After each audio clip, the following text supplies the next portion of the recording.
Young people, especially girls, are being funded, Madam Chair. Despite all this, Madam Chair, we have various challenges: illiteracy, poverty, food insecurity, and environmental sustainability, among others.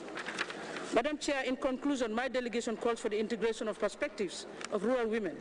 During this 56th session of the Commission on Status of Women, we will discuss a wide range of matters. And I would like now to take this opportunity to call your attention to a number of other reports which are important and before the Commission under this agenda item, including the following: Situation of an Assistance to Palestinian Women, which covers the period from October 2010 to September 2011. Release of women and children taken hostage, including those subsequently imprisoned in armed conflict, which covers a 2-year period. Ending female genital mutilation. Actions to strengthen linkages among programs, initiatives, and activities throughout the United Nations systems for gender equality, the empowerment of women and girls, protection of all of their human rights, and elimination of preventable maternal mortality and morbidity. Women, the girl child, and HIV and AIDS. Activities of the United Nations Trust Fund in support of actions to eliminate violence against women. Joint work plan of UN Women and the Office of the United Nations High Commissioner for Human Rights. Madam Chair, distinguished delegates, now I would like to draw your attention to our priority theme. During the next 2 weeks, at this 56th session of the Commission on the Status of Women, each of us and the governments, institutions, and organizations that we represent will agree on concrete actions for empowering rural women. This is a matter of human rights, equality, and justice on behalf of women. And it's even more.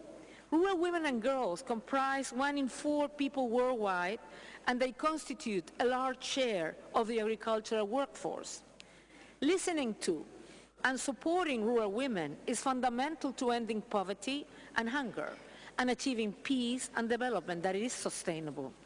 The reports before this Commission on our priority theme of rural women, as well as the report on women's economic empowerment, make a strong case for listening to and investing in rural women and girls. Research shows that empowering women is not just good for women, it's good for all of us, for peace, the growth of our economies, for food security, for human security, in short, for the well-being of current and future generations. The objective is really to see what work is being done across the continent around rural agriculture and see what support we can give. I had the opportunity to speak to part of the Gambian delegation and explore possibilities of where we can cooperate. And my colleague there, who is the head of our own policy work, will be exploring that further with them. Okay. Yeah.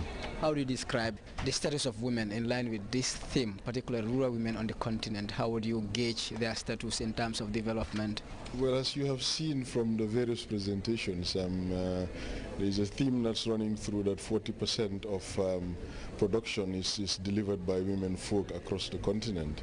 And if they are to be supported, their impact would take 150 million people away from poverty. Thus, that is a very important component of agriculture that we all need to focus on and give the necessary support.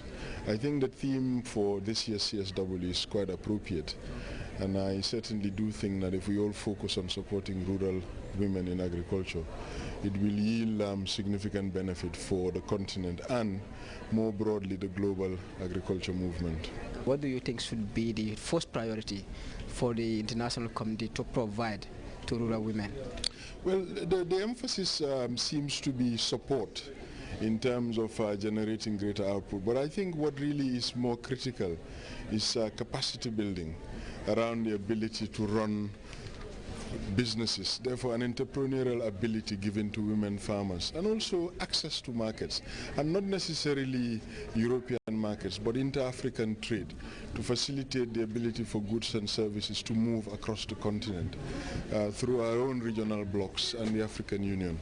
I think that is work that needs to be explored, and that I think as Africans we have a role to push that within the bigger fora like the UN, and I'm quite encouraged by some of the noises I've been hearing in the side events seeking to push the whole issue of entrepreneurship and access to markets. I think we have chosen a very appropriate theme because the theme this year is on rural women.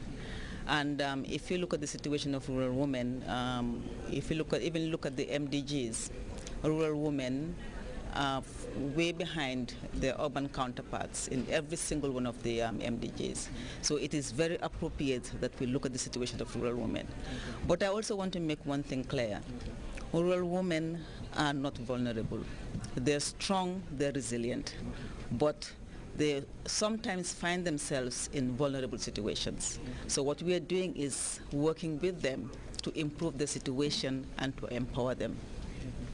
Back home in the Gambia, the bulk of our agricultural force is rural women. What do we need to move forward, even though a lot is being done to help them? Yeah, first of all, it's by recognizing these rural women as major players when it comes to agriculture. Because just think about it, we refer to women as women smallholder farmers, right?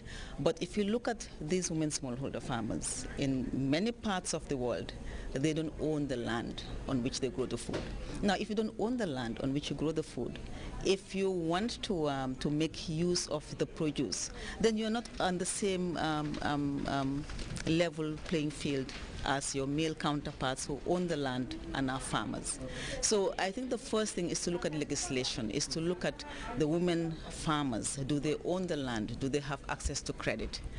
But even going beyond that, I also want to look at the situation of women farmers, because it's not just access to productive resources, it's their own situation. When it comes to nutrition, for example, I'm a nutritionist, so I'm very passionate about nutrition. So whatever I do, I also look at the nutritional situation of the target population. So access to services, access to water and sanitation, and access to nutritional services. So there's a whole lot that we have to look at when talking about rural women. And we have to view the situation in a holistic manner, because we have to look at their productive roles, we have to look at their reproductive role, we have to look at their social role. So an approach to supporting them would have to be a holistic approach. And always remember, you're not doing, it's not like we need to do something for them, but we need to work with them because they know the situation. And as I said before, they're strong, they're resilient. So let's work with them and improve the situation. So we need to talk, we need to hear the voices, because it's so easy to stand here and say we need to empower them. What do they need to feel empowered? We need to listen to them, and I think that's the key message I have. With the team empowering rural women to eradicate hunger and poverty. From your own perspective, what could be done to change the status of rural women? I believe right now the government and the people of the Gambia are on the right track towards attaining this team. We all know that government over the years have been strengthening or supporting the cause for supporting agricultural development in the country. And women have answered that call in full force, especially rural women. And over the years, we have seen a lot of efforts that has been done in this area in terms of giving women tractors, farming implements, seeds, etc., etc. And women have always been answering that call. I think the team is in the right direction. What is your organization doing to change the livelihood of the vulnerable? Right now, I've changed. I'm working with a project called SILIP. This project is implemented under the management of GAMWORKS. And the project basically has 5 components aimed at supporting rural and peri-urban areas. Those 5 components basically has community infrastructural support area, where we do intervention in certain villages, and this could be infrastructure of any kind that that community would demand. It's a demand-driven approach, and the community would demand for something. So to connect it to the women empowerment, women will be part of that community, and they can request for any support that that community feels is their priority. and the project will support them in that area. Another component for the project, which is called the livelihood component, has two basic areas where we support with what is called matching grant area, the community association